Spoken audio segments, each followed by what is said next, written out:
आजकल किसी भी सियासी पार्टी के बंदे को देखें, किसी भी ऑर्गेनाइजेशन के किसी बॉस को देखें, किसी भी कंपनी के किसी सीईओ को देखें, तो सब यही कहते हैं rule of law, rule of law, rule of law.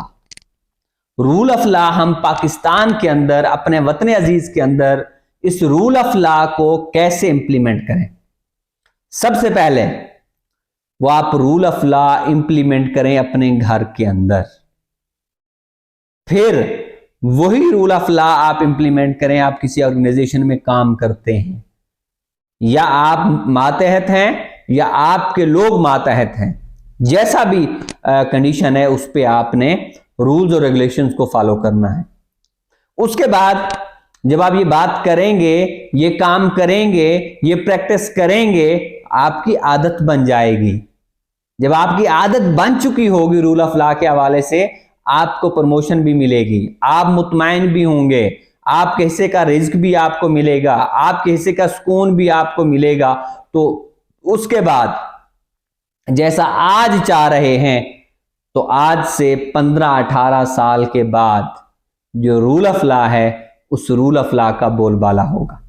हम सबसे पहले अपने घर में रूल ऑफ लॉ को फॉलो नहीं करते। फॉर एग्जाम्पल, जब मैं नमाज नहीं पढ़ूंगा घर में, मैं सुबह जल्दी नहीं उठूंगा घर में, मैं घर में आने और जाने का मेरा टाइम नहीं होगा, मेरा खाने और पीने का टाइम नहीं होगा, मेरा सुकून का टाइम नहीं होगा, मेरा अपने बच्चों के साथ बात करने का टाइम नहीं होगा, तो मुझे बताएं कि रूल ऑफ लॉ मेरे बच्चे क्या सीखेंगे, मेरे बच्चे किस रूल ऑफ लॉ को फॉलो करेंगे।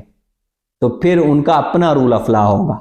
जो उनका अपना रूल ऑफ लॉ होता है वो आपके लिए बुढ़ापे में अजाब होता है, क्योंकि उनका वो रूल ऑफ लॉ है जैसे हैवानों का रूल ऑफ लॉ है। हैवानों का रूल ऑफ लॉ क्या है?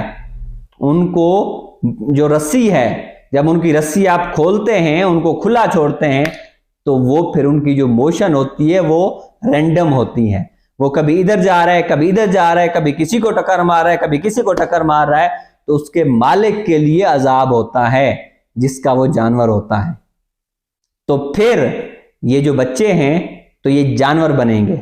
जानवर बनेंगे तो फिर मुआशरे के अंदर बदअमनी फैलेगी, मुआशरे के अंदर चोरियां होंगी, मुआशरे के अंदर डकैतियां होंगी, मुआशरे के अंदर नाअहल अफराद हमारे मुआशरे को लीड कर रहे होंगे जैसे कर रहे हैं।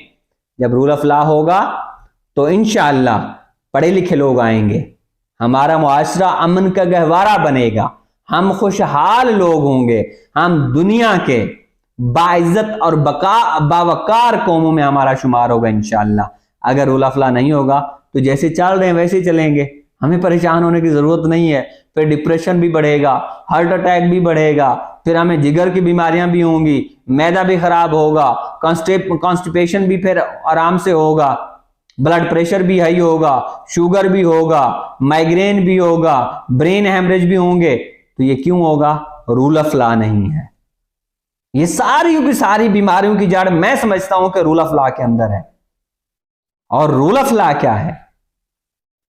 अल्लाह का कलाम कुरान मजीद और नबी अकरम सल्लल्लाहु अलैहि वसल्लम की शरीयत, उसके अलावा पाकिस्तान के अंदर जो आईने पाकिस्तान है, कॉन्स्टिट्यूशन ऑफ पाकिस्तान, ये रूल ऑफ लॉ है हमारा इस वक्त का।